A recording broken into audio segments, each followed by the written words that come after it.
Which is the better option, to rent a home or to buy a home? On the surface, they seem really similar. You make a monthly payment to have a place to live. So what's the difference? Is one better than the other? If home is where the heart is, should you rent said home or buy it? We're going to be breaking down the pros and cons of each option to see which one's right for you. Now, most people will tell you that buying a home is way better than renting, but is that true? I have to say, owning is not for everyone. Some people might prefer renting as they don't want that big responsibility of taking care of a property. Instead of paying that big upfront cost of buying, some people would rather rent and invest that money into something else. I'll explain the upfront cost of buying a little later in this video. Some people are just not in a financial situation where buying a home is even possible right now. They might have fallen into some hardship. They might be in the process of building up their credit score or their finances or both. Some people's money managing skills are just not that well thought out. And you know who you are. I know some people like that, some family like that. I'm sure you know some people like that. We all know those that live above their means because they overspend, they save nothing. If they have it, they're spending it. The good news is that for everyone I just mentioned, there are rental properties, and rentals are a great option to have. See, renting is essentially a service. You make a monthly payment to live in somebody else's rental property. You have the right of possession so long as you make those monthly payments, and if you don't, then the service ends and you're out. There are 3 ways of finding rentals. Number 1, you can go online yourself, look up properties that fit your specifications. Number 2, you can get a paid service to do this for you. Or number 3, you could hire a realtor to do this for you for free because they get paid by landlords to find tenants for their properties. You just need to find a realtor that deals with rentals. Once you found the rental you are looking for, you'll have to sign a contract for the service of living there, which is known as a lease. The duration of a lease is usually a year, but you could do a month-to-month lease if the landlord allows it. The down payment is usually the same as the first month's rent, and they're both due on or before the move-in date. You can get your down payment back or a percentage of it depending on the condition of the property when you decide to move. Now let's break down the cons of renting and then we'll do the pros. First off, the application fees. Before you get into a rental, you have to apply and qualify for it. And every place you apply to carries an application fee that can vary from $0 to $50 or even more.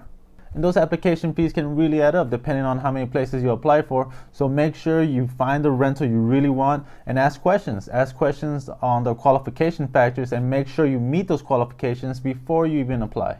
Number 2 is landlords.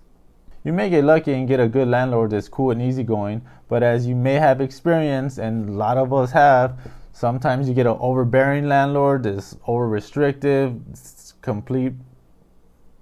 Anyways, that could be too much. Number 3 is rent increases. Before you renew your lease, you might get a notice stating that you will now be paying more a month for the same property. Now, some places have rent control where the landlord can raise the rent drastically, but a rent increase is still a rent increase and nobody likes paying more. Number 4 is being stuck in a lease. When you sign a lease, you're signing a legally binding contract. So that means you have to abide by all the terms in that contract. So if you sign a year lease, you'll have to live there for a year. Now, if you want to move out early before the lease ends, you may have 2 options. If the landlord allows it, you could do what's known as a sublease. This is where you get somebody else to take over the duration of your lease. You get to move out early, they get to move in, and they make the monthly payments for the duration of the lease. But make sure you get somebody responsible because let's just say whoever moves in decides to trash the place, well then you're still liable for the damages they caused. The other option is you could break the lease and move out early, but you'll be forfeiting your deposit. Some landlords even ask you to pay 2 months rent to cover the unexpected vacancy loss. Number 5 is you're throwing your money away renting. Now I'm sure you heard this before. Why throw your money away renting when you could be building equity by buying? In the long run, yes, owning property can be more beneficial than renting. In a lot of cases, the owner of the property you're paying rent to every month most likely bought the property by putting 20% down and then took out a loan for the rest. Your monthly payments are now paying off his loan, aka the mortgage, plus he gets to pocket a few $100s every month. Why build his equity when you could build your own, right? In renting, your money's not working for you, other than keeping a roof over your head. But the pros to renting are, number 1 is, if you're a savvy investor, instead of paying that big upfront money of buying a home, you can rent and use what would have been that upfront money and invest it into something more lucrative. Something that yields a higher return other than homeownership's projected appreciation and principal pay down equity. So if you're going to rent, make sure you invest your money into something you're proficiently skilled at. maybe stocks, a business, a side hustle, a legal side hustle. If you have the capital to do both investments and real estate ownership, do both for a diversified investment portfolio. Or invest in your education on how to invest better than real estate ownership. Number 2 is the low cost to obtain. Unlike buying, where you have that big upfront payment, renting is relatively cheap. Application fee, first month's rent, and down payment is all you need to get into your rental. Number 3 is time. The time it takes to find and rent a property can be a fast process, as opposed to buying that can be a drawn out process sometimes. Number 4 is maintenance. You don't have to pay any of the maintenance or repairs on the property because you're the one that's renting, and the owner has to keep it in livable condition. So if there's a plumbing problem, the owner pays for it. HVAC system goes out, the owner pays for it. HVAC is an acronym for heating, ventilation, and air conditioning, by the way. If anything's wrong with the dwelling, the owner is responsible for maintenance and repairs, so you don't have to come out of pocket. Number 5, you can always move. After your lease ends, you can just move to a new place without having a vested interest in the property. Other than saying goodbye to that awesome neighbor, you can just relocate and start anew. This is great if you have a job that requires you to relocate from time to time, or you have a job that you could do from home and you don't necessarily need to live in a certain location, like single military personnel, truck drivers, YouTubers, what have you. So renting can be great for some of you and the option that best fits your lifestyle. For others, buying is the best option. Buying real estate is not just owning a home to live in, it's a business investment, and investments are good. The home buying process is, first, if you're going to buy a home, I highly suggest you use a realtor. A buyer's realtor works free for you, the buyer, as the selling party pays all the realtor commission fees. Your realtor will find you a home that fits your specifications, facilitate the home buying process, negotiate the best price and terms for you, and look out for your best interest in the transaction. Before you start looking for a home, you have to get pre-approved for a home loan from a lender, unless you're paying cash and you have the money to pay the full price of the home. Now, the lending process is in-depth, where you're required to provide various financial documents, proof of financial responsibility, and funds available for closing costs and down payment. The amount of down payment and closing costs vary depending on the type of loan you qualify for, and of course the price of the home you want to buy. Once you find your ideal home, you'll put in an offer to the seller with an earnest money deposit, which is a good faith money showing that you're really serious about buying the home. If your offer gets accepted, here in Nevada, we have an escrow company that comes in and facilitates the whole transaction beginning to end.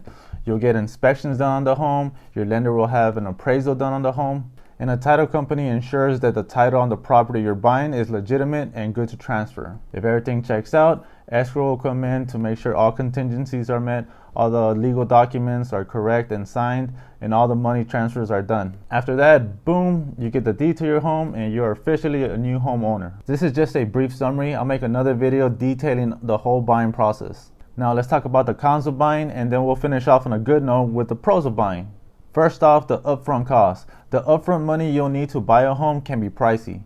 Depending on the loan you qualify for, conventional, unconventional, VA, USDA, the down payment can vary from 3% to 20% of the home selling price. You have loan origination fees, plus you have closing costs, which is 3% of the purchase price on average. You'll need an earnest money deposit available, and that can vary from a few thousand to $10,000 or more. The more your home is worth, the more earnest money deposit you'll need. You also have inspection costs, appraisal fees, moving expenses. So if you're going to buy, make sure you have good savings for the upfront cost. Once you own your home, you have to maintain your home. So the second con is maintenance. It's your home, so if anything breaks down or needs updating, such as a new hot water heater, plumbing issues, a new roof, you're responsible to take care of those maintenance costs. Rule of thumb is to set aside 1% of the property's value every year for the maintenance of the property. Your homeowner's insurance will help you pay for structural damage or loss of personal property due to an emergency such as fire or theft. You can also choose to have a home warranty. Now, homeowner's insurance and home warranty are two different things. Home warranty covers replacements and repairs for home systems, like the HVAC system, electrical, indoor plumbing, and also covers appliances, such as refrigerators, washer, dryer, dishwasher, etc., when they fail from old age or regular wear and tear. But nevertheless, you're still paying for the maintenance of your property. Number 3 is, if and when you decide to sell your property, The sales cost alone can put a dent in your profits. Especially if you're only planning to own your home for a short time, you won't have enough equity built up. Your home won't have time to appreciate in value, and you won't have time to pay down the principal down enough. In that situation, the sales cost alone may have you breaking even or even taking a loss. The sales costs include 3% closing costs, typically 6% agent fee. Remember, you'll have moving expenses. Also, if you're going to sell your property, you'll have to make it look showroom ready for potential buyers. That means new paint, landscaping, any repairs the property might need, doorknobs, what have you. So yeah, these are things to consider and be prepared for before buying a home. But the benefits and gains you get from home ownership can easily outweigh the bad aspects of it, which leads me to the pros. Number one is, unlike renting, you have no rent increases. Your monthly payments stay the same, typically, unless you have an adjustable rate mortgage. That goes up and down because it fluctuates with the market. But a 30-year fixed rate loan is just that, a fixed rate. So you know exactly what you're paying every single month for the life of the loan. Number two is no landlords. Being a homeowner makes you the king or queen of your domain, and that's a big plus. You won't get an inspection notice at your door stating to be available from 10 a.m. to 4 p.m. And if you're not, an inspector is still going to come in while you're not there and conduct the inspection anyways. It's your home. You could do whatever you please. Put in French doors, paint the walls green and with dollar signs on them. Put in granite countertops with your initials carved in. Take down a wall and build an inside gym. Hang 30 pictures of your dog with glasses on because he's the smartest dog ever.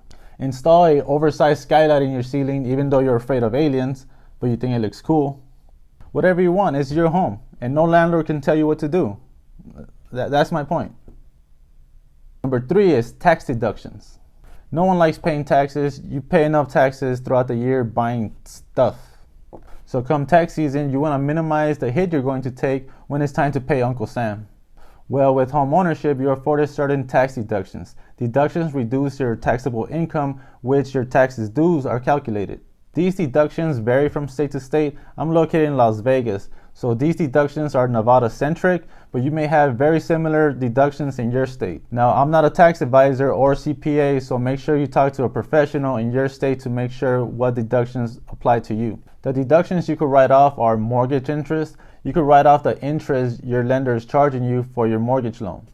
Private mortgage insurance, which is known as PMI, if you qualified and you paid less than 20% down payment on your home. Property taxes or real estate taxes are fully deductible. Points that you paid your lender to lower the interest rate payments are deductible on your taxes.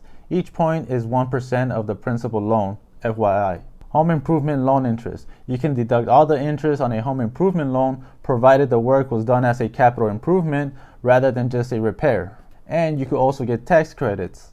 Installing a solar power system on your home can qualify you for a federal solar investment tax credit. Number four is you build equity with home ownership. Home equity means the value of your property minus how much you owe on it. There are three main factors that go into home equity.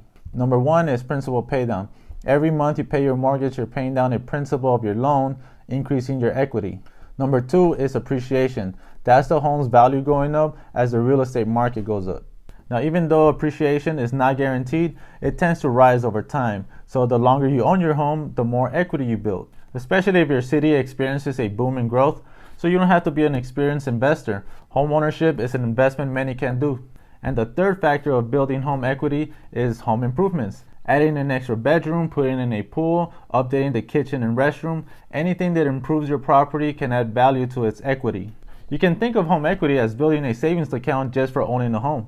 And number five are options. Who doesn't like having options? With home ownership, you're afforded certain possibilities. Once you have enough equity in your home, you now have an asset you could leverage to benefit you. You may decide to take out a home equity loan, a home equity line of credit, or if you're over 62, you could do a reverse mortgage.